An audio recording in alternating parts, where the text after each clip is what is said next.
Innalhamdulillah nahmaduhu wa nasta'inuhu wa nastaghfiruh wa na'udzu billahi min shururi anfusina wa min sayyiati a'malina may yahdihillahu fala mudilla lahu wa may yudlil fala hadiya lahu asyhadu an la ilaha illallah wahdahu la syarika lahu wa asyhadu anna Muhammadan abduhu wa rasuluhu la nabiyya ba'd. Allahumma shalli wa sallim wa barik ala sayyidina Muhammad wa ala alihi sayyidina. Pertama-tama yang kami hormati petinggi-petinggi TKS-nya, ada Bang Devi, ya petingginya salah satunya, ada Bang Yani, ada Bang Yundi, dan semua bapak-bapak yang mendengarkan pada kesempatan pagi hari ini.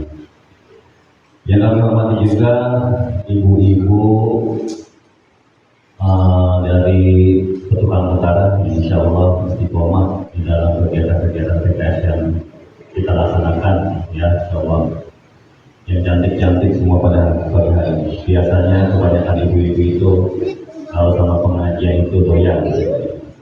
Kalau ibu-ibu ya, kalau bapak-bapak biasanya ngecatur doyan gitu.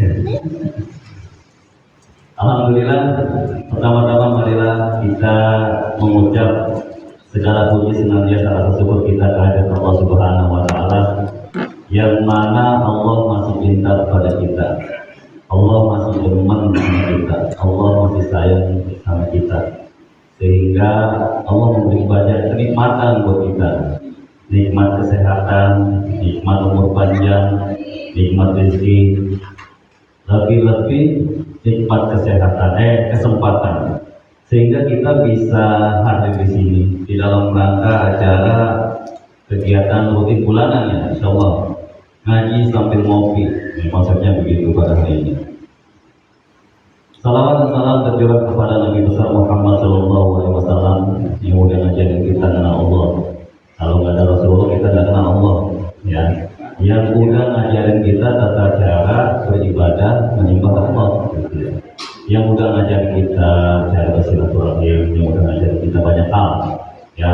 Jadi sehingga kita bisa berkumpul di sini menjalankan dakwah-dakwah, melanjutkan perjuangan itu, ya.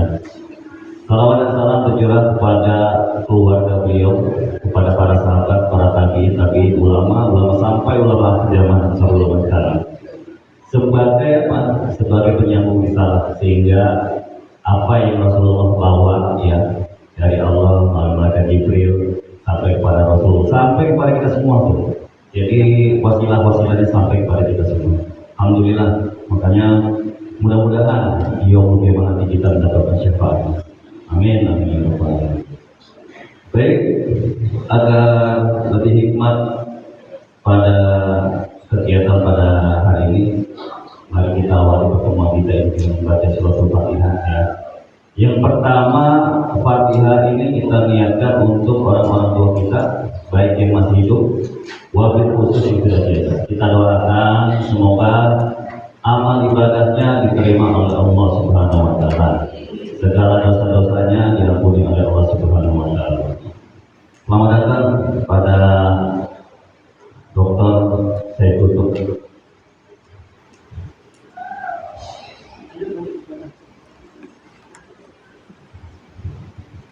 Fatihah yang kedua kita niatkan untuk keluarga kita, anak, istri kita, suami kita, semoga senantiasa diberikan keberkahan dalam kehidupan, semakin bertakwa kepada Allah, diberikan kesehatan, umur panjang, serta rezeki yang melimpah. Amin. Amin, amin. Dan yang ketiga, kita niatkan Fatihah ini agar PKS di dalam perjuangannya, di dalam melakukan sebuah perjuangan kebaikan, kemaslahatan untuk umat, wabil khusus Indonesia, lebih khusus lagi daerah Petukangan Utara, ya. Dan yang keempat, kita niatkan barangkali ada hajat-hajat kita yang belum tercapai. Ada mungkin, ya, dari Fatihah kita, amal kita ada yang belum tercapai. Kita niatkan hajatnya dalam hati. Saya tunggu 10 detik. Silakan hajatnya.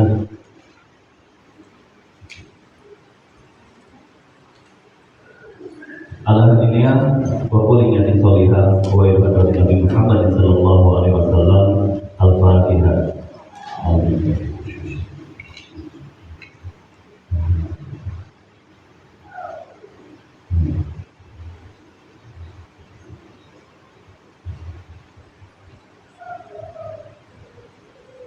Amin amin ya rabbal alamin. Alhamdulillah. Baik, sebelum beranjak ke acara selanjutnya, saya akan membacakan sedikit susunan acara pada kesempatan pagi menjelang siang hari ini. Susunan acara yang pertama pembukaan, alhamdulillah sudah saya buka ya. Yang kedua, insya Allah akan ada pembacaan ayat Al-Quran, insya Allah akan nanti disampaikan oleh Ustaz Judi. Yang ketiga nanti ada sambutan dari petinggi PKS Depok Jawa Utara ya, insya Allah. Yang keempat lagi dari Salah Ustaz Dr. Said Kutub MA Al-Hafiz. Yang kelima doa dan yang terakhir mungkin. Baik, masuk ke acara selanjutnya yaitu pembacaan ayat suci Al-Quran yang insya Allah akan disampaikan akan dibacakan oleh Ustaz ini pada beliau waktu dan tempat yang disediakan.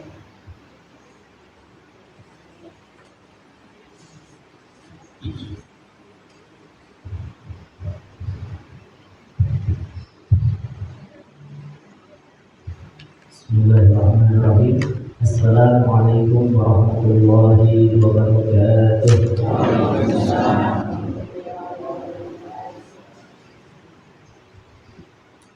A'udzu billahi minasy syaithanir rajim. Bismillahirrahmanirrahim.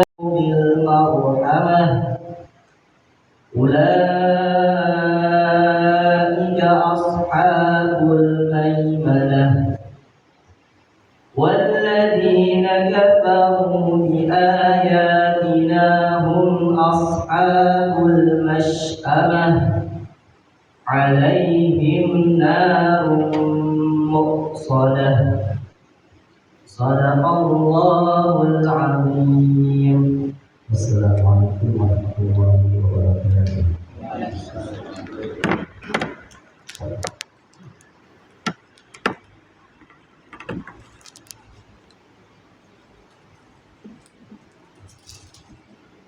Ya, baik, alhamdulillah kita telah mendengarkan ayat suci Allah yang sudah disampaikan oleh Ustaz Judi. Insya Allah, baik kita semua yang mendengar, wabil khusus yang membaca, senantiasa mendapatkan rahmat dari Allah Subhanahu wa Ta'ala. Amin, amin ya rabbal alamin. Baik, sambil ngopi ya, silakan bapak-bapak ibu-ibu yang ada di depannya kopinya diminum dulu dikit, diseruput dikit, biar nggak terlalu kaku ini kayaknya masih kasus dan atau masih suasananya masih pagi ya, jadi kayaknya awalnya masih agak ngeriak gitu ya. Mungkin kalau ibu-ibu ini masaknya udah matang kok belum, kalau udah gitu ya. Baik, mungkin kita masuk acara selanjutnya yaitu sambutan yang insya Allah akan disampaikan oleh Bapak Isra. Bapak Isra di mana? Silakan, buat siapa? Main aja. Asrul. Pantul aja silakan.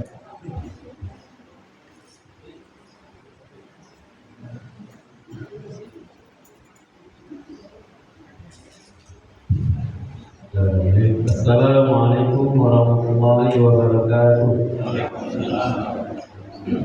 Alhamdulillah, alhamdulillah, alhamdulillah, yuzhiru alaihi kulli wa taqabbal syahada wa la ilaha illallah wa la rasulullah ana bi al-qadar wa Muhammad wa Muhammad wa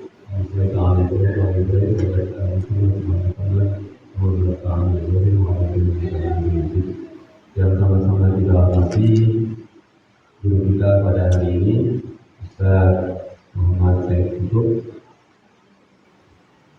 yang sama-sama kita hormati Ketua DPR Kota Utara Bapak Ijan OTW ya, bapak-bapak, ibu-ibu, jemaah arisan, bukan jemaah pengajian ngaji sambil ngopi PKS Kota Utara, insya Allah dirahmati Allah SWT. Sedikit mungkin yang saya sampaikan, pertama-tama saya mengucapkan terima kasih yang sebesar-besarnya kepada Bapak Ibu sekalian yang sudah berkenan hadir pada hari ini memenuhi undangan kami ya untuk yang sesi kedua dari ngopi sambil ngaji ya. Jadi insya Allah kegiatan ini merupakan lanjutan dari kegiatan kita bulan kemarin ya. Masih ingat nggak yang datang kemarin ya?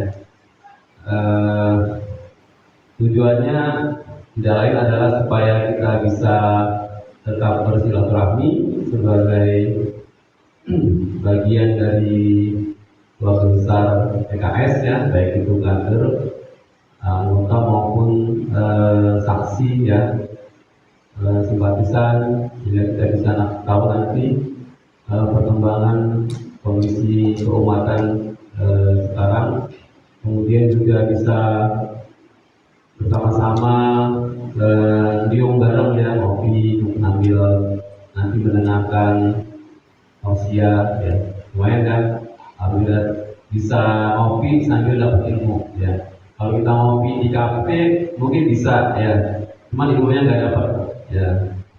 Jadi insya Allah kita nanti PKS Putra Utara insya Allah setiap bulan selama 6 bulan ke depan ya akan mengadakan kegiatan seperti ini ya.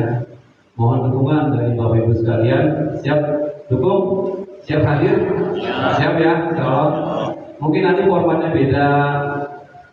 Kalau sekarang kok ngopi sambil ngaji, besok kita bikin ngopi sambil makan mie ayam, besoknya lagi ngopi sambil olahraga.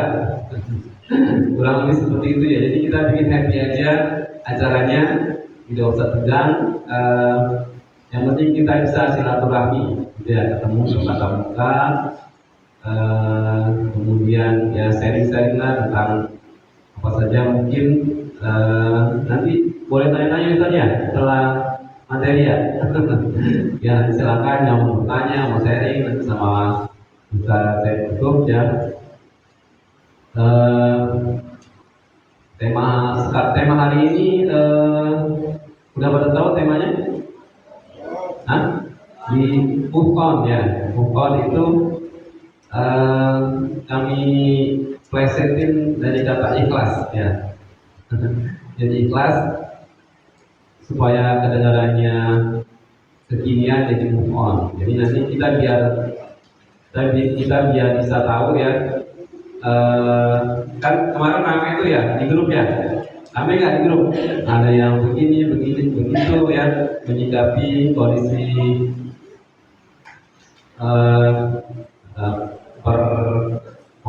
perpolitikan Indonesia sekarang. Mudah-mudahan nanti setelah disampaikan oleh Ustaz Saiful kita semua pada bisa paham ya, bisa paham, kemudian tetap semangat mengaji, tetap semangat berbuat kebaikan bersama dengan PKS ya. Itu kemudian yang kedua, kami mohon maaf apabila dalam sambutan kami dalam pelayanan kurang berkenan ya Bapak sekalian. Baru seperti ini yang bisa kami sajikan, mudah-mudahan nanti kedepannya lebih baik lagi. Demikian saja sambutan dari saya. Lebih dan kurangnya mohon maaf. Billahi taufiq wal hidayah. Assalamualaikum warahmatullahi wabarakatuh.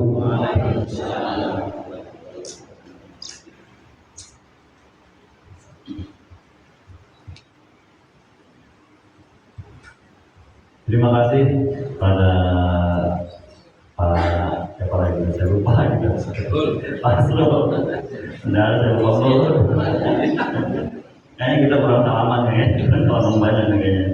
Masya Allah, ya Allah ya Pak Slo, sampai nanti dibuka lah kisi-kisinya mengenai kata move on, ikhlas ya terhadap apa yang sudah diputuskan dari ibadah kita lah, insya Allah di BKS. Jadi bagaimana sih kita menyikapinya? Bagaimana mungkin kita disanggupan dengan fikihnya seperti apa? Bagaimana dengan fikih Islam yang menurut fikih kenegaraannya ya mungkin nanti sedikit ada gambaran dari Ustaz Dr. Saiful Kemal Hafiz. Beliau mungkin barangkali kita sudah tahu bahwa beliau juga 2024 kemarin caleg ya, tapi memang insya Allah belum bisa maju, tapi beliau sudah berjuang bersama kita di utama kita juga ya. Baik, mungkin kita masuk ke acara selanjutnya berkaitan dengan tauhid, mengenai move on, mengenai kata ikhlas, mengenai ikhlasan kita terhadap keputusan yang telah kita ketahui bersama. Kepada Ustaz Dr. Kiai Haji Saiful Kemal Hafiz, kepada beliau waktu dan tempat kami persilakan.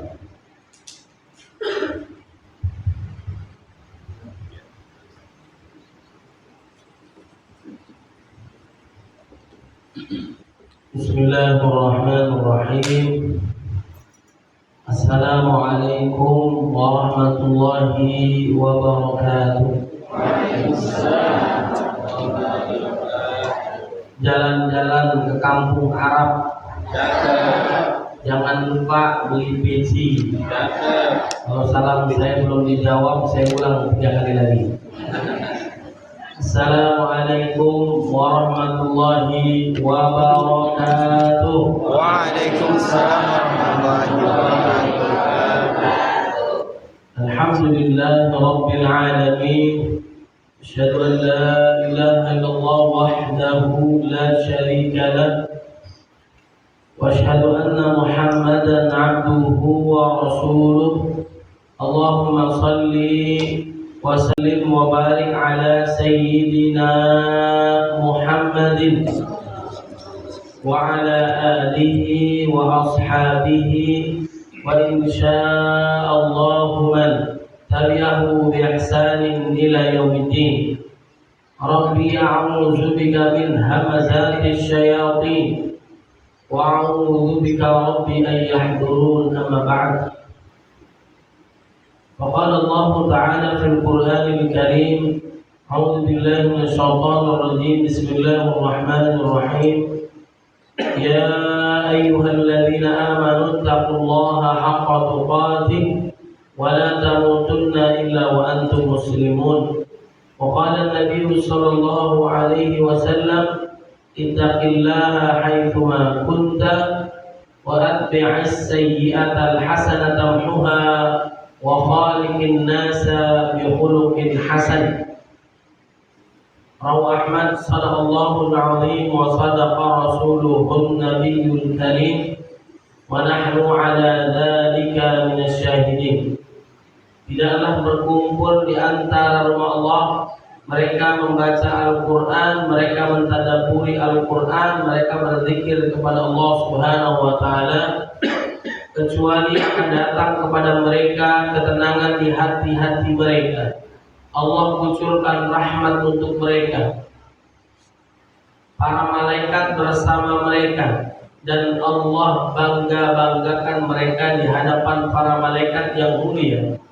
Majtama qaumun fi baitin min buyutillah yatluna kitabahu wa yatadarasunahu bainahum illa nazalat 'alaihimus sakinah wa ghasyiyatuhur rahmah wa haffathumul malaikah wa dzakarallahu fi man 'indah. Salawat serta salam marilah kita curahkan kepada baginda Nabi Muhammad sallallahu alaihi wasallam yang telah membawa kita dari zaman kegelapan menuju cahaya Islam min al-zulumati ila nur. Ikan sepat, ikan gabus, itulah nama-nama ikan. Ikan sepat, ikan gabus, ikan lele, lebih cepat, lebih bagus, jangan bertele. Ini saja yang saya sampaikan, kurang lebihnya mohon maaf. Lanjut jangan, Bapak Ibu. Nah, insya Allah kita sampai asar nih, siap nggak? Siap. Kalau saya bilang are you ready, jawabnya siap. Are you ready? Siap. Nah, silakan. Sebentar lagi saya pamit ya. Yang sama-sama kita muliakan, hormati, banggakan Ketua DPR Petukangan Utara Bapak Sukijan Pondowik ya. Yang sama-sama kita muliakan Bapak Ustaz Asrul Fatan yang dilupakan namanya, ya, tapi jasadnya nggak pernah dilupakan. Dan juga yang saya muliakan para kiai, para hujjah, para alim ulama, para tokoh masyarakat, para bapak-bapak, ibu-ibu, yang mohon izin saya tidak bisa sebutkan satu persatu, namun tidak mengurangi rasa takzim, mahabbah, cinta saya kepada semuanya. Mudah-mudahan semua dalam ridha Allah Subhanahu wa taala. Amin ya rabbal alamin. Sekarang Jakarta sudah tidak aman. Suka nggak suka harus ridha. Benar nggak? Nggak ada yang senyum kayaknya nih. Kita pokoknya latihannya ridha nih. Kita harus ridha, ikhlas, move on. Betul ya, Bapak Ibu? Kata Nabi, orang yang sering-sering silaturahim, insya Allah rezekinya banyak barokah. Amin. Ikutin doanya, Allahumma barik lana bima razaqtana wa qina adzabannar. Doa. Udah makan belum, Bu? Belum makan, silakan dah. Serius nih, Allahumma inni a'udzubika minal khubusi wal khaba'is. Ini doa masuk WC hafal, keluar WC nggak hafal, bisa masuk nggak bisa. Coba saya tanya nih ibu-ibu punya masalah nggak, Bu? Nggak usah dijawab, ya. Kalau kamu tanya masalah, ya. Palingan kalau ibu-ibu masalahnya cuma satu. Ini namanya apa? Jadi, duit bukan segalanya. Segalanya butuh Duit.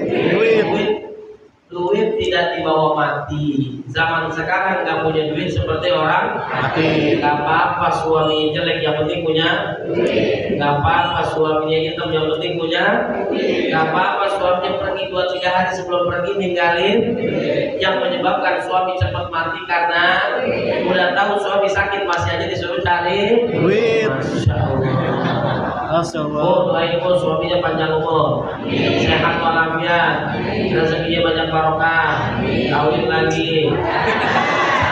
Canda, saya dipanggil lagi ya. Ini masih banyak yang jomblo nih. Ada yang jomblo? Buruan, segera nikah. Sebentar lagi Dajjal mau datang. Ya. Jodoh nggak kemana-mana nggak dapat. Ya harus banyak-banyak jalan. Ya kali-kali mau jalanan. Bapak Ibu yang dimuliakan oleh Allah Subhanahu Wa Taala, ini kalau kita baca doa, insya Allah doa ini rezeki kita banyak barokah, dijauhkan dari yang haram, semua utangnya lunas. Ketahuan yang ambil yang kencang, utangnya banyak. Ada di sini yang punya utang? Banyak. Ya. Kita sama-sama korban pinjol, ya. Palanya mendol, ya. Dan tahu susah lagu lagi berduit, ya. Baik, doanya gini, Allahumma paksain bayar utang jangan dipikir. Tapi ibu-ibu punya utang nggak, Bu? Nggak usah jawab, ya. Ini lakinya kemana sih lakinya? Lakinya kemana? Hah? Syahid kan di Palestina. Kalau kamu punya duit suruh berjuang di Palestina. Baik, ikuti doanya, doa dari Nabi.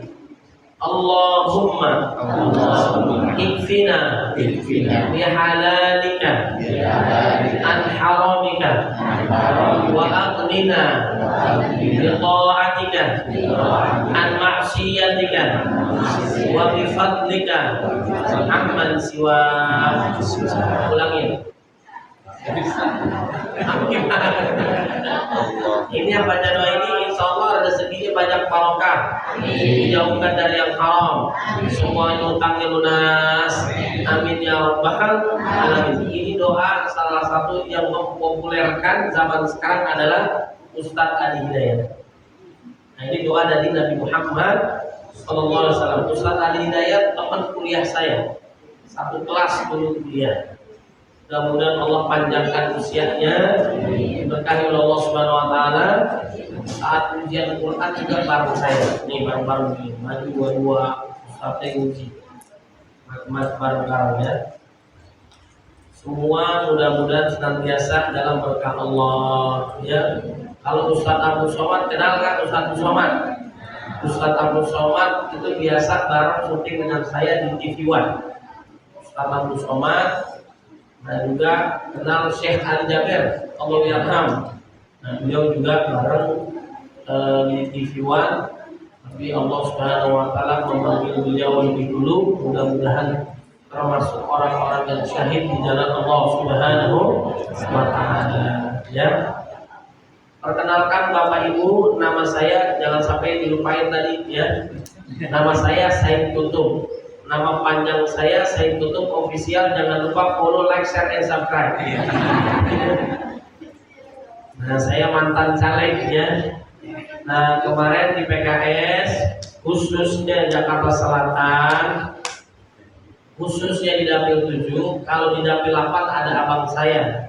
Sekarang ketua fraksi PKS, sekarang juga ketua sementara DPRD, Ustadz Haji Ahmad Yani. Ya, nah saya diminta dibantukan di Dapil 7, termasuk di Jakarta Selatan. Dan PKS menjadi pemenang di Jakarta itu lantaran dua dapil itu doang. Paham kira-kira? Satu saudara abang saya, di sini saya udah nggak ada lagi yang lain. Benar nggak? Takbir. PKS jadi juara gara-gara ada Anda. Nah, saya alhamdulillah saya di sini, suara saya pemain baru hampir 9.000. Alhamdulillah. Ini kuatan yang puas. Kita sholat jadi kagak khusyuk ya. Assalamualaikum. Ya Allah, itu mandi dulu, nggak mandi pakai minyak wangi luar dalam biar enak. Itu sunnah Nabi itu. Kita sholat jadi error deh.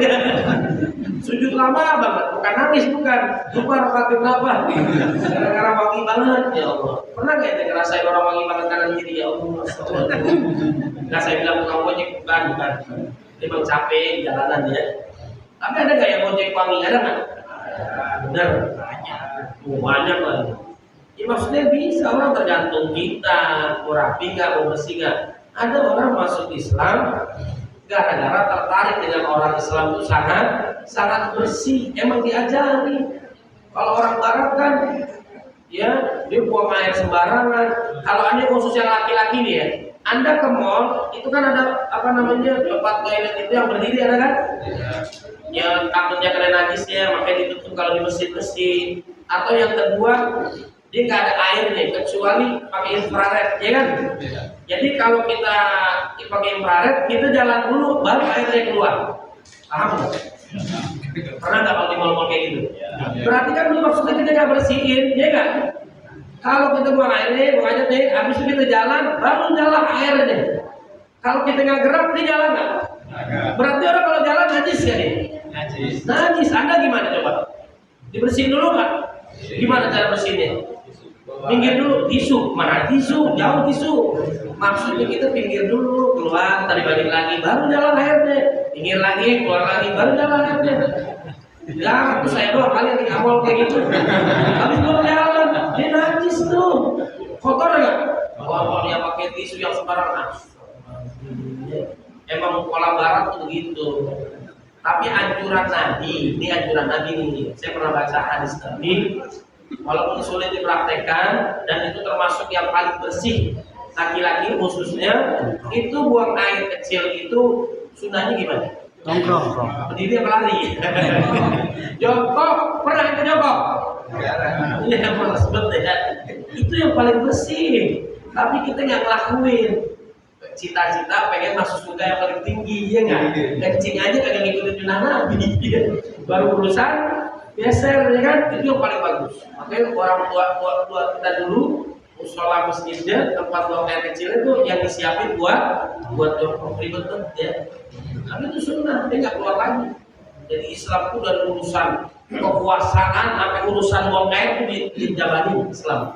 Dari tidur ke tidur lagi semua. Ada orang masuk Islam gara-gara tidak ada yang sempurna selain Islam. Ajaran mana yang diajarin sebelum tidur doa, bangun tidur doa, masuk WC sebelah kiri sebelah kanan? Benar.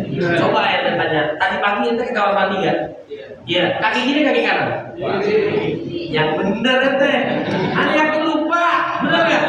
Apalagi doa. Main kabur aja. Nah, diajarin sama Buya Yahya. Ini maksudnya bukan buat anda doang, buat saya juga, ya. Jadi kata Buya Yahya, ini salah satu sunnah yang paling kecil itu begitu. Kalau kita nggak melakukan sunnah yang kecil, apalagi kita menegakkan amar ma'ruf nahi munkar, lebih berat lagi. Coba, nah kata Buya Yahya, dia juga sering di TV One. Nah beliau ini ngajarin gini, sunnah Nabi itu kita masuk kaki kanan kaki kiri, kaki kanan kan, kaki kiri kan udah lupa ya. Kalau kaki kanan duluan, keluarin lagi. Kita ingat di jalanan nih, kanan keluarin lagi, masukin kaki kiri. Ya. Saat kita keluar kaki kanan kaki kiri. Nah, ini aturan Islam luar biasa. Makan kanan, tangan kanan, itu diajarkan anak-anak kita. Pakaian bagaimana, ya kan? Masalah hal yang sepele sekalipun diajarkan oleh Islam. Ada orang masuk Islam gara-gara potong kurban. Cara terbaik, cara menyembelih hewan kurban itu adalah cara Islam. Ini diteliti di luar negeri. Jadi ini binatang ataupun kambing, ya kurban dipakein alat. Jadi kalau disembelih dia, kambingnya merasakan sakit, itu ada grafiknya naik ke atas. Kalau enggak dia turun atau dia datang. Ini ketahuan. Baik, caranya bagaimana? Kalau di barat itu ada yang caranya itu buntut sapi dicabut dalam kondisi sapinya masih hidup. Ada nggak? Dicabut tuh, itu haram tuh. Nggak boleh. Sapinya masih hidup, buntutnya aja dicabut katanya. Kali-kali nunggu lagi, ya kan? Yang kedua, caranya itu di strum. Pernah lihat kan? Palanya di strum, mati dia. Atau cara yang ketiga, ini dia bisa lagi, mau babi mau kambing, karena permintaannya banyak, dia harus produksinya banyak, menggunakan tenaga manusia kelamaan. Babi hidup, babi mati, ayam hidup, ayam mati, macam-macam. Dia jalan masuk ke penggilingan langsung. Pernah lihat nggak? Yang mau kambing, mau sapi, mau babi masuk ke dalam, keluar langsung packaging dijual di supermarket. Keren nggak kira-kira? Ini luar biasa, udah rusak deh. Halal itu udah nggak dipikirin lagi. Dari hidup langsung mati, langsung masuk bungkusan, langsung dijual. Karena butuh produksi yang banyak. Jadi bahayanya. Salah satu kemuliaan, ya, yang mudah-mudahan senantiasa dijaga oleh Allah, sebagaimana yang kita lihat, Ustaz Adi Hidayat, Ustaz Abdul Somad, di antara kemuliaan beliau sampai saat ini mungkin kelihatan yang begitu, adalah salah satunya yang diajarkan oleh orang tuanya adalah apa? Satu, Ustaz Abdul Somad selalu orang tuanya kalau mau nyuci, kalau membersihkan pakaian, kalau masak, selalu doa dan sholawat kepada Nabi Muhammad SAW. Makanya anaknya begitu. Kemudian Ustaz Adi Hidayat salah satu keberkahannya, orang tuanya selalu memasakkan masakan untuk anaknya, baik ayam yang lainnya langsung dia potong sendiri atau dia menyaksikan. Kalau kita mau ayam ini, ayam mati ada makan, benar kan? Iyalah mati masih hidup dia, hidup dia kita kabur, kita nggak tahu, yang penting makan saja. Ini nyembelihnya baca bismillah atau enggak, bagaimana kondisinya ayamnya, kondisi kambingnya, kita nggak perhatiin kan? Nah, mereka memperhatikan tuh orang tuanya, nggak sembarangan. Makanya hasilnya anaknya luar biasa, ya. Nah, cara Islam bagaimana nih? Coba diukur di grafik ini. Cara disuntik dia masih sakit. Oh, caranya apa? Dibius. Ada pernah dibius nggak? Anestesi. Saya punya saudara tuh dibicarain dia saat operasi. Kamu mau dibius dia, ya. Mudah-mudahan bisa bangun nih. Bentar kalau enggak, pada saat bangun dia melihat bukan, ya. Itu bisa balik, bisa enggak ada yang tahu kan. Tapi harus ikhtiarnya maksimal ke dokternya. Nah, ternyata pada saat dibius disembelih dalam kondisi dia nggak sadar, ternyata tetap saja grafiknya naik. Berarti apa? Ini binatangnya merasakan sakit walaupun dia dibius. Nah, hukum mati juga, kalau dibius mati, yang disetrum, macam-macam tuh, yang ditembak, ya. Ternyata cara terbaik adalah cara Islam. Kita dianjurkan oleh Nabi, alat pemotongnya harus sangat tajam, setajam silet, ya. Harus tajam. Kemudian ada coba praktek zaman sekarang, kita lihat cara terbaik, dia hanya 1-2 kali kebasan langsung hilang, betul nggak? Ikuti aliran nafas dia, nafasnya lagi narik atau apa tuh, 1-2 dia seret, menghadapnya juga jelas. Bismillahirrahmanirrahim, terbaik. Bahkan kita lihat video juga dipegang kambingnya, nggak pakai diikat, langsung gitu. Kalau kita ini satu kambing 5 orang yang megangin, benar nggak? Kambingnya udah pasrah ya, dengerinnya pegangin banyak banget yang megangin dia, ya. Kalau di luar negeri, saya pada saat haji 2015, kita bayangkan menyaksikan langsung, lihat kambingnya, itu kambing kagak ada satupun yang diikat, dilepas semua. Kambingnya dilepas, ditariknya kambing, Bismillahirrahmanirrahim, kita yang nyebut si fulan, Allah Akbar, itu 1 menit bisa 10-20 kambing. Bayangin, kita udah kambing berlima, megang kenceng-kencengan, masya Allah, belum dipotong udah mati. 1 kambing, 2 lihat ini apa namanya, unta. Pernah lihat unta kan, ada di YouTube dah sekarang. Hanya 1 menit itu bisa, mungkin 5 menit, itu bisa 5-10 otak 1 orang sendirian. Ini dipotong bawahnya dalam kondisi berdiri semua. Pernah lihat nggak? Lihat besok. Sat, jatuh, bumbung. Kalau kita ini norak dah. Kambing 10 orang, ya. Sapi kabur, ya. Macam-macam. Cara Islam itu gampang lah. Ternyata menyembelih terbaik adalah cara Islam. Kemudian darah yang paling segar, daging paling segar, itu adalah cara Islam. Kalau yang dibius dengan muncrat darah, ini muncrat dan tidak merasakan sakit bagi kambing. Makanya cara terbaik al-gojo kisos di Saudi, caranya adalah dipenggal kepalanya. Kemungkinan dengan ngerasain, cobain kalau tidak percaya. Cara Islam terbaik, langsung hilang kepalanya. Kemarin saya lihat video, entah benar enggak dapat. Kalau nggak benar salah, kalau nggak salah, Allahu a'lam. Jadi ada orang Pakistan itu dia ada 7 orang memperkosa orang Saudi, kemudian dibunuh 7 orang nih. Akhirnya ditangkap. Ini entah benar enggak salah, yang penting saya lihat videonya nih. Video siksaan dia nih, apa namanya, kisosnya dia. Nah ini mereka 7-7-nya di kisos, gantian dipenggal kepalanya. Nah videonya real nih, saya lihat nih, sengaja disebarluaskan supaya membuat efek jerah orang daripada takut. Gak ada yang berani. Nah kalau di Saudi itu yang mencuri sesuai dengan takaran itu tangannya dipotong. Ya, kalau koruptor dibunuh di Indonesia udah belum? Yang koruptor itu dihukuman mati. Ada nggak? Kenapa belum ada? Karena kemarin cerita salah satu anggota kita bilang, kenapa kita mau mesahkan itu dilarang merokok sembarangan?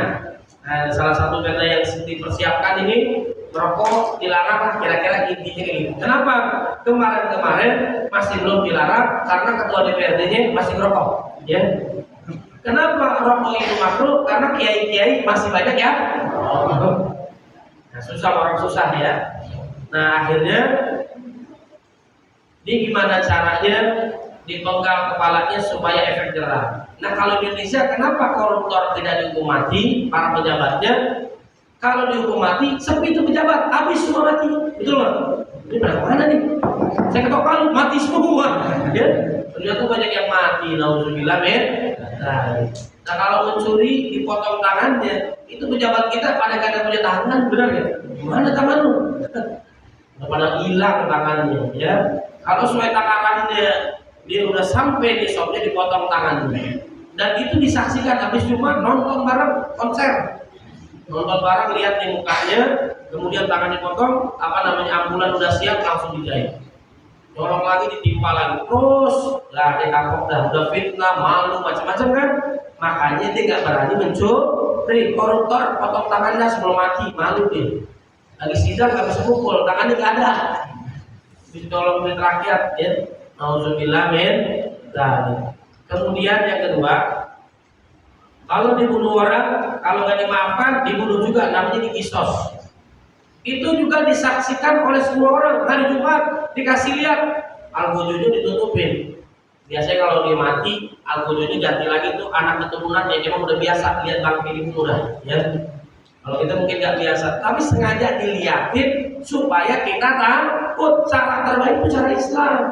Gak ada yang berani lagi nyuri, gak ada yang berani lagi korupsi, gak ada yang berani lagi bunuh orang. Sekarang nih, zaman sekarang nih, perhatiin, kesinggung dikit senggol bacok, bener gak?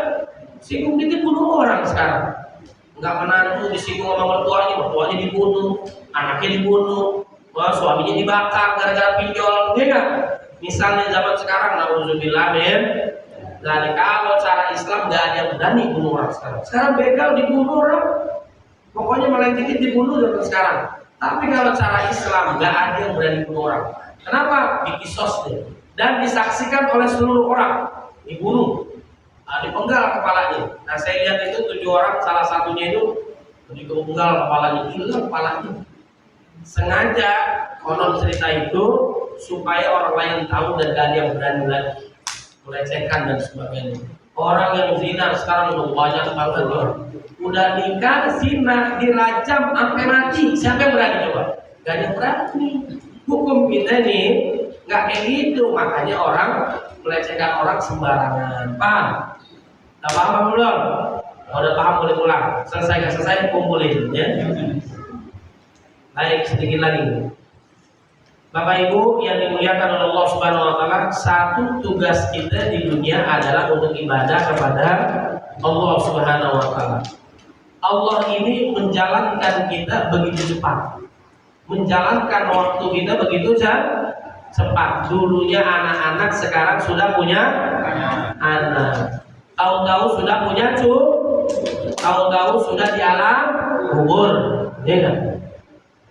Nah, jadi Allah Subhanahu wa taala menjalankan kita dari alam arwah.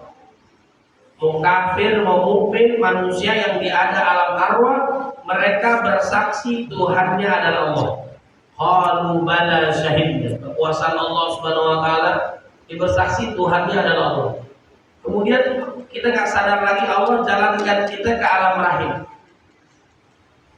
Makanya masalah rezeki kita nggak usah khawatir. Di dalam perut ibu kita susah aksesnya, gimana cara ngasih makannya kan? Misalnya begitu, tapi rezekinya masih dapat nggak? Masih dapat nggak bayi yang ada dalam kandungan? Masih. Jadi rezeki itu nggak bakal khawatir kita, sudah dijamin oleh Allah Subhanahu wa taala. Saat usia 4 bulan atau 120 hari Allah sudah meniupkan ruh, sudah ditiupkan. Berarti nyawanya sudah ada, ditentukan 4 hal. Ajalihi, ajalnya. Rizkihi, rezekinya. Syakiyun atau sa'idun, susah senangnya sudah ditentukan oleh Allah Subhanahu wa taala. Jadi enggak usah khawatir. Ma asaba min musibatin illa biidznillah. Tidaklah ada musibah kecuali dengan izin Allah. Ma asaba min musibatin fil ardi wala fi anfusikum illa fi kitabim min qabli an nabraha. Inna dzalika 'ala Allah yasir. Tidaklah ada musibah yang terjadi kepada diri kita ataupun dunia ini kecuali semua sudah ada di dalam Lauhul Mahfuz. Likai la ta'sau 'ala ma fatakum wa la tafrahu bima atakum. Allahu la yuhibbu kulla mukhtalin fakhur. Saat dia mendapatkan nikmat gak berlebihan dia. Saat dia mendapatkan musibah tidak berlarut-larut dalam kesedihan. Karena semua udah takdir Allah Subhanahu wa ta'ala. Pak Anies mau bagaimana urusannya, takdirnya belum cabut, jadi gak ada gubernur, gak ada jadi, paham? Udah mau bagaimana, melompat dari Kubah Mas juga, melompat dari Monas juga, itu namanya sudah takdir, udah ikhtiar, sudah semuanya. Mau presiden kemarin kita dukung, gak jadi. kemudian gubernur nggak jadi. Ya, memang itu terbaiknya dari Allah. Kita juga begitu, jalanin hidup tenang aja udah. Yang penting ikhtiar sudah ditentukan oleh Allah Subhanahu wa taala, hidup jalanin aja. Karena sudah diatur sedemikian rupa. Yang kita nggak dijamin oleh Allah adalah surga atau neraka. Nggak ada jaminan. Setelah para sahabat dan para nabi, ya sahabat yang terpilih, para nabi dan rasul yang dijamin masuk surga, nggak ada lagi. Sealim apapun kita di muka bumi, siapapun dia, ada peluang ukur nikmat. Belum tentu ada jaminan dia masuk surga. Saya, Anda semua ada jaminan. Sebejat apapun manusia di muka bumi, ada peluang hidayah Allah Subhanahu wa taala bisa masuk ke dalam surga. Batu biru, batu karang, lain dulu lain sekarang. Kita nggak tahu kehidupan orang. Jadi peluang-peluang itu. Kemudian ya, kebanyakan manusia itu mengeluh. Benar nggak? Innal insana khuliqa halu'a. Kebanyakan manusia berkeluh kesah. Idza massahu syarru jazu'an, saat dia mendapatkan kesulitan, kesusahan, dia ngeluh kepada Allah Subhanahu wa taala. Ini ada 5 P nih, gua pulang nih ya. Kalau sahabat dalam belajar menuntut ilmu, dia ngandelin 2. Sadar, dalam dadanya, dalam memorinya, dia langsung hafal apa yang disampaikan Nabi. Yang kedua, kitaban, dia nyatet. Kalau nggak nyatet, dia hafal. Kalau kita udah nggak hafal, nggak nyatet, pulang udah hilang semuanya. Benar-benar. Tenang ada video nanti hilang. Lihat aja ya. Emang kita begitu hilang lah semuanya ya. Ada model orang dalam menghafal 4. Cepat ngapalnya, susah hilang ya. Imam Bukhari, Imam Syafi'i. Cepat ngapal, cepat hilang, lambat hafal, lambat hilang. Yang keempat kita banget nih. Lambat ngapal, cepat hilang. Benar-benar. Kau usah jawab, udah kelihatan ya. Ada 5 pantangan dalam hidup. Gak usah diapalin, lupa juga bakalan ya.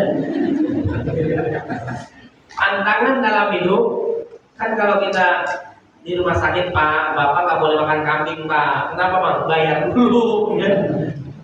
Jangan makan ini kan dilarang. Betul nggak? Akhirnya ditinggalin. Kenapa ditinggalin? Dia pantangan. Kenapa pantangan? Karena sakit. Sembuh dikit ya, hajar lagi tuh kambing ya. Namanya makhluk manusia, susah ada dikasih tahu. Jadi dokter aja ngerokok, bener nggak? Ibarat ustad, ada juga dia korupsi, ada nggak? Ya, ustad korupsi ada nggak? Dokter ngerokok, ustad juga bisa korupsi. Nauzubillah min dzalik. Ya, jadi pantangan pertama nih, pantang mengeluh. Apa yang pertama? Pantang mengeluh. Kedua, pantang sia-sia. Pantang sia-sia, jangan buang-buang waktu. Jangan buang-buang waktu. Kalau saya ketemu Ustaz Adi Hidayat, dia foto aja nggak mau lama-lama deh. Bahkan dia jangan foto dah. Saya nggak ada waktu buat foto-foto. Bayangin, sombong amat dia. Nggak ada waktu. Dia mau ngerjain yang lain. Mau buat karya ini udah nggak ada waktu. Jangan buang-buang waktu. Ibaratnya begitu. Kalau Ustaz Firanda itu jangan perbanyak teman, ya gitu. Teman aja tidak ada waktu. Maksudnya adalah teman yang membuat kita lalai kepada Allah, kebanyakan ngobrolnya, kebanyakan buang-buang waktunya. Benar nggak? Imam Nawawi ini luar biasa, usianya 45 tahun sudah wafat, usia muda tuh. Karyanya banyak dan luar biasa. Saking nggak mau buang waktunya di kamar mandi, disuruh muridnya bacain kitab. Bayangin tuh. Pernah itu kayak gitu? Ngapain? Ini luar biasa. Bacain itu dari luar, aneh di dalam kamar mandi, gak mau sia-sia. Kemudian dihabiskan waktunya itu untuk ibadah, untuk dakwah, untuk berkarya nih. Nulis buku, nulis kitab. Kalau kita tidur sambil baca buku, pernah nggak? Itu sebelum tidur baca buku, nggak niat emang tidur. Ya. Kalau dia tidurnya dalam kondisi duduk, kadang-kadang menyalah abangku, tangannya tetap menyalah dia. Karena kebiasaan baca Quran lagi tidur-tidur pun dia sempat ngaji. Kebiasaannya main PS, mata boleh tidur, tangan gerak terus, bener gak? Kebiasaan naik motor udah mahir, mata merem jalan terus, muter aja 3 kali. Pernah gitu, gak usah jawab. Ya.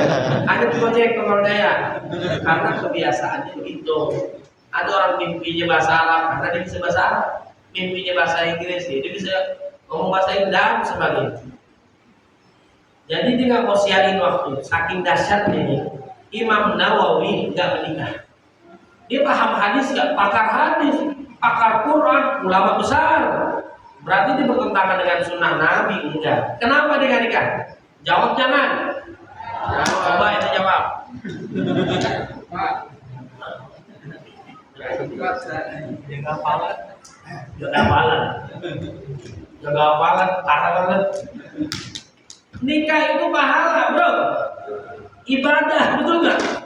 Menyempurnakan kita menjadi sempurna karena nikah. Betul nggak? Bukan menjaga hafalan. Kalau kita dosa, boleh. Imam Nawawi, Imam Syafi'i, dia rontok hafalannya karena nggak sengaja melihat aurat. Nggak sengaja dari istighfar, nggak sengaja. Kalau kita sengaja, ya kan, nggak ada yang hilang lagi itu hafalannya, nggak punya hafalan, ya. Ada yang lupa saya, nggak ada hafalannya, nggak hafal. Nah, kira-kira kenapa Imam Nawawi nggak nikah?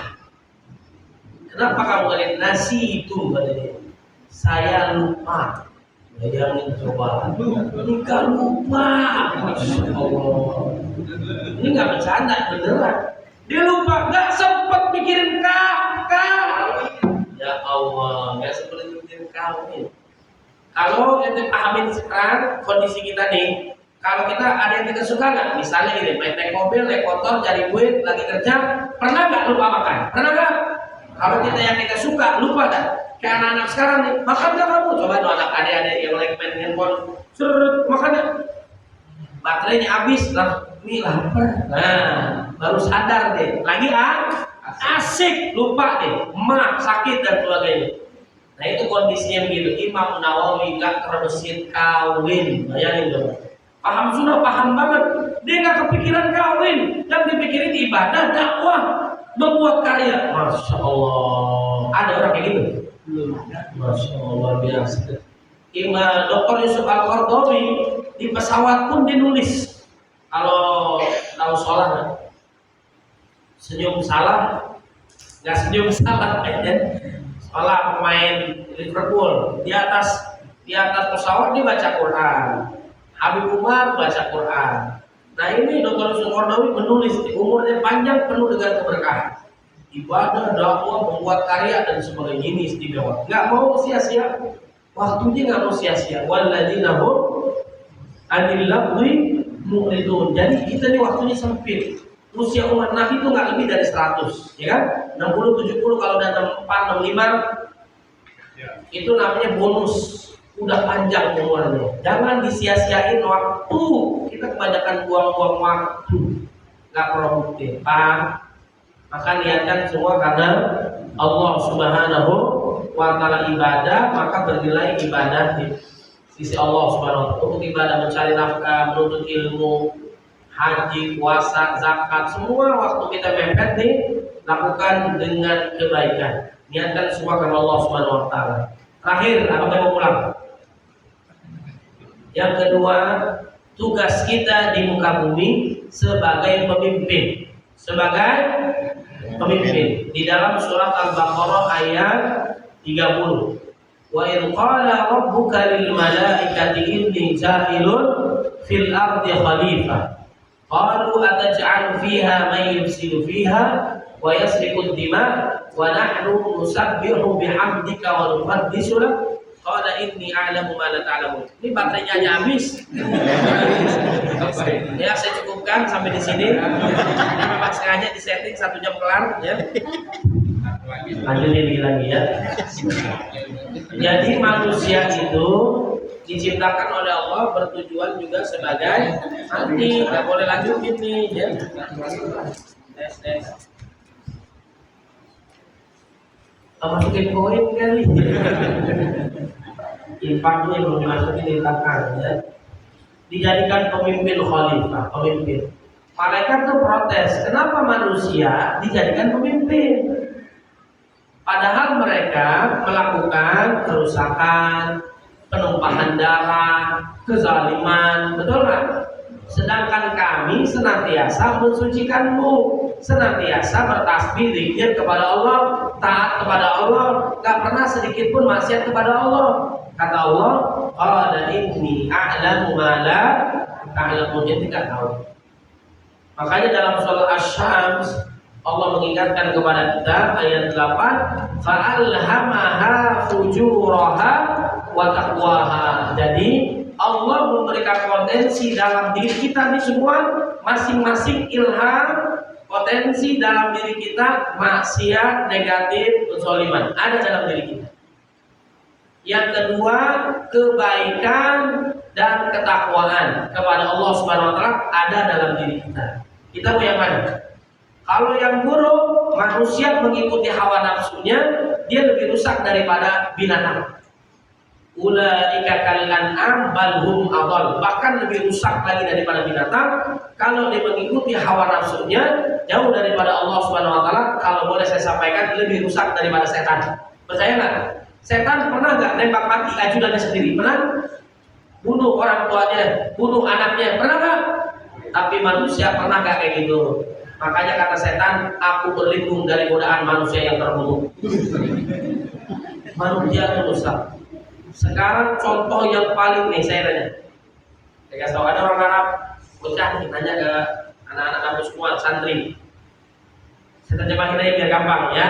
Ya, siapa di antara kalian yang tahu sebutkan nama binatang yang paling jelek di muka bumi yang diawali dengan huruf N? Apa? Ada tahu nggak? Ini anak nanya nih ke bahasa Arab kepada santri-santri. Siapa di antara kalian yang paling tahu binatang apa yang paling jelek di muka bumi? Ya, kemudian yang diawali dengan huruf N. Nyamuk. Itu jelek nyamuk. Paling jelek di muka bumi. Ya, dimulai dengan huruf N. Kalah itu berarti anak santri. Anak santri bisa jawab, saya lihat videonya ya.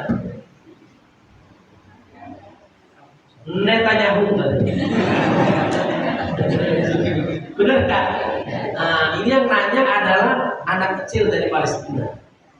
Anak-anak kecil yang dari Palestina yang mungkin dibawa tuh sama yang baru dikirim kali sama Ustaz siapa namanya si Gaza Hussein. Nah, dibawa kemana-mana. Tuh ada anak dua tuh, ya kan? Dia nanya tuh ke santri. Binatang apa yang paling jelek di muka bumi yang diawali dengan huruf N? Dia Netanyahu berarti. Nah ini nauzubillah min. Kalau itu mau lihat orang yang paling rusak di dunia adalah di Palestina itu Zionis. Itu dia membantai orang lebih 40.000 orang, banyak kan? Nanti bunuh orang satu aja nih masuk neraka, dikutuk, dilaknat selama-lamanya, dimurkai oleh Allah Subhanahu wa taala. Wa may yaqtul mu'minan muta'ammidan fajazaohu jahannam. Itu selama-lamanya dikutuk, dilaknat, murkai oleh Allah Subhanahu wa taala. Ini dia bunuh orang 40.000 orang, banyak kan? Sama Nabi ini enggak sebanyak itu yang dibantai. Ini luar biasa. Yang bayinya, yang ibu-ibunya, yang nenek-neneknya dibom, dibantai, Masya Allah. Yang hamil dibunuh, Masya Allah. Benar kan? Saking kita bosannya hal yang lumrah. Sekarang tuh media tulisannya gitu. Orang ngelihat di Gaza udah biasa, ya udah next. Benar kan? Udah biasa kita dibantai. Itu saudara kita tuh. Makanya kata pejuang yang di sana, yang pejuang Hamas, Intifado dan sebagainya, supaya kita jangan diam doang nih. Nanti akan dimintakan pertanggungjawaban oleh Allah Subhanahu wa taala. Ada bapak-bapak nih udah tua nih, ini anak dan cucunya wafat di depan dia. Kalau kamu udah mati, dia ngomong, kalau kamu nanti ketemu Nabi, salam cinta saya kepada Nabi. Ya, cinta saya kepada Nabi melebihimu. Walaupun saya sayang banget anaknya nih mati, tapi dia lebih cinta Nabi daripada anaknya. Makomnya udah lain dah. Kemudian tolong sampaikan, ada lagi yang menyampaikan, tolong sampaikan kepada Nabi, saudara-saudara kaum muslimin gak ada peduli dengan kita. Bayangin coba, ngadu dia sama Nabi. Nah kata pejuang sana, supaya kita aman, tidak dimintakan pertanggungjawaban oleh Allah, di mujahidin di sana nih ya. Selipkan waktu kita lagi ngumpul di kopi sekarang nih, lagi berjamaah, lagi rame. Sempatkan, jangan lupa selalu doain saudara kita di Gaza. Saya bertahun-tahun sholat subuh, bukan bertahun-tahun, selama 10 bulan nih kan, lebih dari 10 bulan. Sampai sekarang yang paling lama kita nggak pernah kunut. Kalau itu kan kunut, Muhammadiyah nggak kunut, yang salah ya nggak sholat ya. Kita nggak kunut, tapi gara-gara di Palestina, apapun musibah-musibah yang terjadi di dunia, kita kunut subuhnya jadinya. Kunut nazilah berbulan-bulan, biasanya 10 hari, seminggu kelar, musibah hilang tuh. Sampai sekarang nggak habis. Kita kunut sampai tadi subuh, kita kunut nggak habis. Makanya kita sempetin waktu, kalau lagi ngobrol, lagi rame-rame dan sebagainya, doain saudara kita di Palestina. Allah mansuril ikhwanana al-muslimina wal mustad'afina wal mujahidina fi Gaza wa fi Palestina. Itu udah dibantai lebih dari 40 orang yang gelap, yang nggak ada listrik, yang nggak makan. Udah kita bosan lihat ceritanya. Benar nggak kita lihat, ya Allah, ini luar biasa. Sampai sekarang itu biadabnya manusia di sana, Zionisnya, bukan manusia, bukan hewan nih. Lebih hancur daripada hewan, lebih hancur daripada setan, iblis dan teman-temannya dah. Susah dah kita ungkapin deh ya. Kemudian yang kedua, tapi manusia kalau dia menahan hawa nafsunya, dia taat kepada Allah, derajatnya bisa mengalahkan derajat malaikat. Dia adalah baginda Nabi Muhammad sallallahu alaihi wasallam. Ada yang bilang kita dengan Nabi bedanya sedikit. Kalau Nabi sedikit makannya, sedikit minumnya, sedikit tidurnya. Kalau kita sedikit-sedikit, bedanya sedikit ya. Nah, ini keistimewaan baginda Nabi Muhammad sallallahu alaihi wasallam. Ada dalam diri kita. Kita mau ikutin yang mana? Kefasikan, maksiat dan dosa, apa tekanan kepada Allah Subhanahu wa taala. Makanya kata Allah, manusia enggak semuanya begitu. Saya ceritain nih ya. Anda pernah disogok sama orang 10 juta? Gak usah jawab, emang kita siapa? Baru 1 juta pindah agama, boleh pindah agama, kok tanda tangan nih, ya kan? Baru 1 juta pindah agama, 100 juta bisa berubah nggak kita? 200 juta, apalagi? 300 juta, 1 miliar, pernah lihat duit 1 miliar? Ya, saya tahu. 1 miliar, ada orang yang disogok berapa banyak? 500 miliar. Berapa? 500 miliar. Bayangin Bapak. Kalau kemarin abang saya itu 200 miliar ada cerita. Ini 500 miliar. 500 miliar itu duit bukan. Kita beliin es cendol, kita punya masjid tenggelam, ya enggak? 500 miliar. Ternyata ada lagi lebih tinggi dari itu. 1 triliun. Mau dikasih duit 1 triliun, berubah nggak kita punya pendapat tuh? Berubah nggak? Kita nggak pernah dapat segitu, bener nggak? Nggak pernah, ada jangan ngayal, ada jangan ngayal. Siapa mau bagi lu? Siapa? Ternyata ada, nggak semua orang bisa dimulitin, nggak semua orang tergadaikan imannya. Ya mau 500 miliar, mau 1 triliun, ada contohnya zaman sekarang. Nabi udah hantam yang begituan. Harta Nabi berhenti gak ente dakwah? Berhenti. Kalau sekarang ente berhenti, partai dakwah berhenti. Bisa gak ente berhenti? Misalnya begitu. Nabi disuruh berhenti. Kita berikan duit, dikumpulin di tokoh-tokoh Arab. Pada saat itu kafir Quraisy mengumpulkan harta terbaiknya buat Nabi asal Nabi berhenti dakwah. Kalau Nabi gak mau juga, kita kasih wanita yang paling cakep se-Saudi, se-Mekah nih, kasih buat Nabi. Nabi nggak mau. Yang ketiga kekuasaan, kerajaan, pemimpinan, presiden yang orang ribut sampai sekarang, ya kan? Dikasih kedudukan itu. Bayangin coba, Nabi nggak mau. Baru dah setelah kenikmatan dikasih nggak mau, baru penindasan, pembantaian, permusuhan, begitu orang. Dan kalau udah mulai lemah lembut nggak mau, itu main kasar. Ya. Ya, nauzubillah min dzalik, itu udah diajarkan oleh Nabi. Nabi gak tertarik sama yang begituan. Begitu juga ada orang yang masih idealis dengan keimanannya, ketaatannya kepada Allah Subhanahu wa taala. Makanya saya sampaikan nih, karena sudah lewat, mau selesai 5 tahun, ibaratnya gaji saya kemarin itu saya gak mau ambil dah. Kalau dikumpulin nih, saya balik itu, malah saya minus. Saya habisin buat warga Jakarta Selatan. Supaya apa? Saya ngeri. Ntar ditanya oleh Allah Subhanahu wa taala, itu bagian kecil. Apalagi yang berat, semakin berat. Kita diberikan amanah oleh Allah Subhanahu wa taala, semakin berat juga kita ditanya. Enggak gampang. Kata Ustaz tadi Hidayat, nanti enggak usah ngarang-ngarang kita jadi pejabat dah. Kaya jadi orang kaya. Yang penting tuh akhir kehidupan kita tuh gimana? Bukan masa di hidup, di akhir kehidupan kita nanti bertemu dengan Allah. Tukang beca sama pejabat muliaan mana? Coba lihat kematiannya dia taat kepada Allah, amalnya baik, kemudian dia taat apa enggak, dia maksiat apa enggak, dia dosa enggak, entar berat dia. hisabnya di sisi Allah Subhanahu wa taala. Makanya orang yang miskin gampang masuk surganya. Ini hiburan bagi kita semua, ya kan? Orang miskin apaan yang mau diperiksa, betul nggak? Ya, kentut doang tulang lewat dah. Kan bahasanya gitu. Orang kaya ditahan. Dari mana ini duit? Buat apaan duit ini? Gak habis. Ustadz Bakhtiar Nasir dulu cerita, ditangkap polisi, disidang sama KPK, BPK macam-macam deh, ya kan? Pernah waktu aksi dulu lah, panjang lebar, wah capek banget ditanya, ngeri banget ditanya, apalagi nanti yang nanya mana ya? Semua nggak ada yang nggak lewat, semua nggak ada yang ditutupin, semuanya kelihatan. Semakin tinggi jabatannya makin berat amanahnya, makin berat hisabnya insya Allah Subhanahu wa taala. Misalnya presiden sekarang nih, dia tanggung jawabnya lebih dari 270 juta orang. Bayangin tuh. Kita ngurusin anak aja susah. Bener nggak? Ini jangan dibilang ente punya anak nggak dimintain tanggung jawab.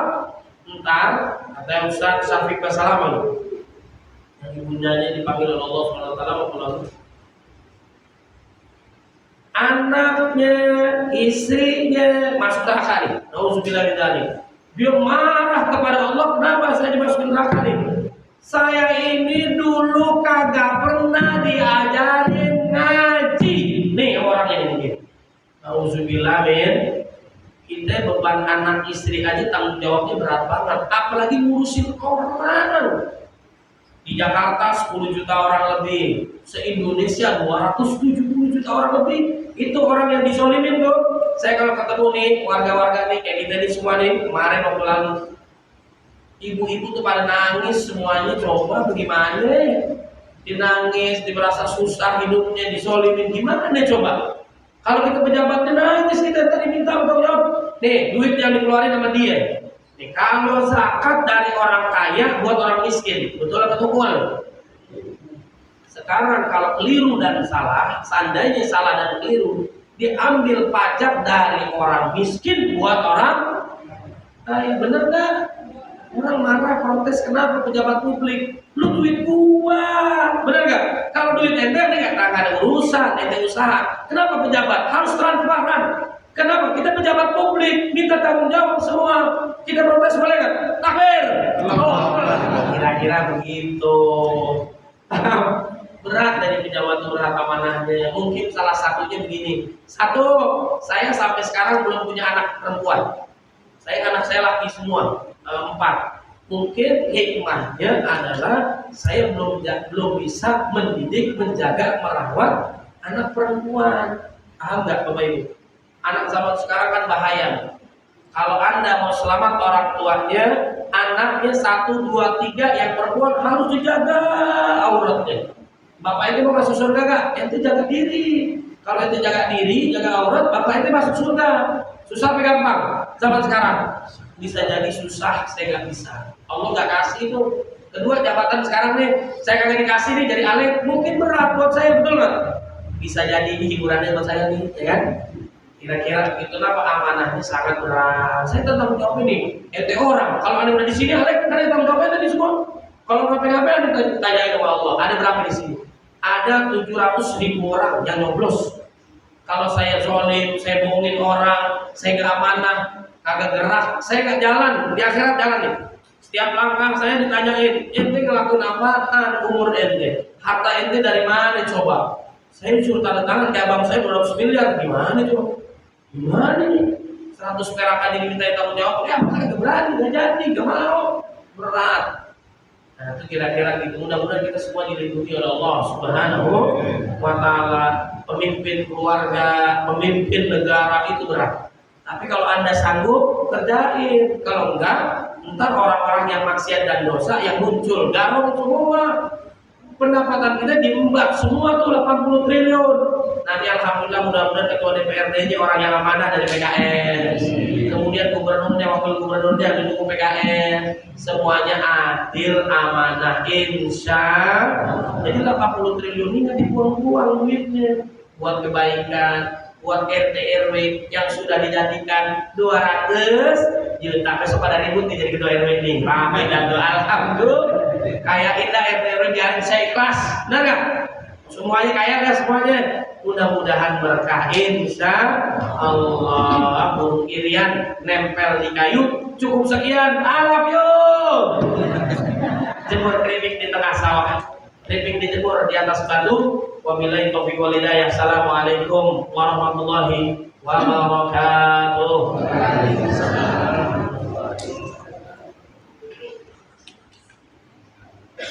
Terkait penyembelihan hewan. Dan kalau penyembelihan hewan kan syaratnya itu kan pisau tajam dan tidak menyakiti hewannya. Nah, yang pernah saya lihat gitu, yaitu bahwasanya yang banyak kekeliruan itu adalah setelah hewan dipotong. Ngapain? Perlakuan setelah hewan dipotong. Setelah potong diapain? Setelah dipotong yaitu hewan ayam potong itu ditumpuk. Jadi kalau kayak kita di kampung ya, kita potong hewan satu, kita lepas hewan-hewannya kan gerak tuh sampai titik darah yang kehabisan, habis darahnya. Nah kalau yang hewan ayam potong itu dipotong, masukin tong, potong, jadi darahnya itu nggak habis tadi. Jadi nggak habis. Artinya kan di dalam tubuh ayam itu kan darahnya tidak keluar. Nah, yang begini itu gimana itu Ustaz? Buat di kita ya kan artinya kan darahnya masih ada, artinya masih ada darah kita akan makannya. Kedua masih ada bakteri kalau ayamnya sakit. Nah, terus untuk antisipasi ke depannya itu bagaimana kalau misalnya dari pihak pemerintah atau di kementerian hewan atau apa segala macam itu biar memberikan edukasi itu tindakan setelah hewan dipotong ini, jadi jangan ditumpuk itu sehingga darahnya bisa keluar habis gitu. Masih ada. Ya. Sekalian yang lain, kalian. Silakan yang lain. Ini berkaitan dengan pemotongan turun. Barangkali ada lagi yang lain. Silakan bapak-bapak, ibu-ibu. Saya hitung sampai 100, 1, 2, 99, 100. Ada lagi nggak? Kira-kira? Sudah semua. Kalau udah, setelah ini saya izin duluan. Nanti dilanjutkan sampai maghrib, silakan ya. Masih ada acara di tempat lain. Ibu, bapak sudah cukup semua. Baik. Kaitannya dengan materi ini sekarang sekaligus saya closing statement bahwa niat kita di dunia karena Allah SWT, mencari nafkah, menuntut ilmu, bergabung dalam dakwah, dalam jamaah, dalam PKS, perjuangan kita, semua niatnya karena Allah, dan hidup kita bukan buat sendirian, buat keluarga kita, buat saudara kita, buat bangsa kita. Jangan nggak peduli dengan kondisi bangsa, harus peduli. Salah satunya kita berjuang sekarang membantu partai dakwah dan sebagainya. Kalaupun datang ujian itu macam-macam, ya ujian ini itu dan sebagainya, kita melewati ujian itu dengan baik seperti Nabi Ibrahim alaihissalam, dan kita istiqomah dalam kebaikan, dalam perjuangan, bangun husnuzon, paham dengan keputusan pemimpinan dan sebagainya yang baik. Itu insya Allah mudah-mudahan diberikan yang terbaik oleh Allah Subhanahu wa Ta'ala, ya. Kemudian yang kedua, kaitannya dengan potong ayam, sapi, kambing, onta dan sebagainya. Ini kalau memang kita cari yang ideal, kita sendiri yang potong, ya. Baik sapi kurban ataupun kita memang kerbau yang kita bismillah Allahu Akbar, caranya yang tajam, menghadapnya jelas, baca doa jelas, pemotongan segar, baik, bagus, itu kita sendiri. Atau kita menyaksikannya, ya. Itu yang terbaik kalau kita mau. Itu kan salah satu penjagaan yang Ustaz tadi Hidayat, orang tuanya begitu. Kemudian juga Ustaz Somad menjaga pakaian anaknya, masakannya, begitu kan. Sholawat, zikir, doa, kirim al-fatihah, kemudian dia juga menjaga dari yang haram. Guru saya juga kayak gitu. Ada guru saya itu dia datang ke pasar, dia potong sendiri. Emang dia menjaga gitu. Kemudian saya mau cerita tentang keharaman gini ya. Jadi ada rezeki, ada yang halal, ada yang haram. Anda tempuh dengan yang halal, Anda tempuh dari yang haram, takdir kita 100 miliar nih. Nggak ada yang aminin. Misalnya dalam hidup kita 100 miliar nih, Allah udah kasih nih, udah rezeki 100 miliar, kalau udah penuh mati ya deh, mati udah selesai. Selama belum mati rezekinya Allah berikan, ya Allah berikan kepada kita. Nah, Anda tempuh dengan halal, Anda tempuh dengan yang haram, sama aja, mendingan halal apa haram? Ya halal, udah segitu takarannya ngapain? Orang biasa dengan orang beriman bedanya di mana? Ini dalam Quran dijelaskan. Ya ayyuhan nasu kulu mimma fil ardi halalan thayyiban wa la tattabi'u khutuwati syaitan. Manusia makan minum yang halal, ya, dan baik itu buat manusia. Tapi giliran orang yang beriman, halalnya ayatnya udah nggak ada. Ya ayyuhalladzina amanu kulu min thayyibati ma razaqnakum. Makan atas apa yang Allah berikan kepada kita. Udah makan yang baik-baik, halalnya ada nggak? Nggak ada. Maksudnya apa? Orang beriman keluar dari rumah, udah otomatis dia nggak tertarik dari yang halal. Orang salafun soleh dulu, wanita solehah dulu, lebih baik kami menahan pedihnya, perihnya, nggak makan karena suaminya nggak bisa kasih. Ya, udah ikhtiar nggak dapat, saya kuat menahan makan minum, tapi saya nggak kuat saat Anda bawa makanan yang haram ke rumah saya, yang saya nanti disiksa oleh Allah Subhanahu wa taala. Nauzubillah min. Bagaimana doa saya dikabulkan? Bagaimana anak kita menjadi soleh dan soleha sedangkan apa yang kita makan dari yang haram? Walaupun zaman sekarang katanya jangankan yang halal, yang haram aja susah. Ngambil barang orang pun begal, bunuh orang dulu baru dapat, ya kan? Nauzubillah min. Dan kemudian kita mencari yang halal sama dengan haram. Ada lagi pendapat yang luar biasa, kita menghindari yang haram akan mendapatkan berkali lipat yang halal. Amin. Ente ngindarin yang haram, itu godaannya biasanya bersamaan. Yang halal dengan haram ujiannya bareng tuh. Aduh, jadi nah ambil yang halal, kelihatannya dikit padahal di sisi Allah berlipat ganda keberkahannya, bahkan memang lebih luas. Ini ceritanya begini. Singkat aja nih, abang mau pulang ya. Ada seseorang dalam kondisi kelaparan darurat. Dulu zaman Umar ada pembantu mencuri harta tuannya, mau dipotong tangannya, kata Umar. Tar dulu, lihat dulu, tanya kenapa dia mencuri. Dia mencuri lantaran tuannya ini nggak pernah ngasih gaji. Wajar nggak dia nyolong? Wajar. Kenapa barang Anda di rumah banyak yang hilang? Coba tanya. Jangan-jangan pembantunya nggak digaji lagi, ya? Wajar hilang, ya. Mau dipotong nggak jadi, kenapa dia disolimin, haknya nggak dapat, paham ya? Nah akhirnya dalam kondisi darurat tetap haram, nggak boleh. Dia lapar masuk rumah orang, ada makanan dia makan. Anggaplah buah gampangnya, buah apel dia udah nggak tahan dia makan, baru makan nempel di giginya nih. Dia ingat Allah Subhanahu wa taala, bebekas tuh giginya. Di apelnya masih bebekas, tapi dia ingat Allah. Innal ladzina taqaw idza massahum ta'ifun minasyaitan tadzakkaru fa idahum mubsirun. Orang beriman saat di setan membisikkan dia ingat Allah. Wal ladzina idza fa'alu fahishatan aw zalamu anfusahum dzakarullah. Kalau dia melakukan dosa dia ingat Allah lalu ditinggalkan.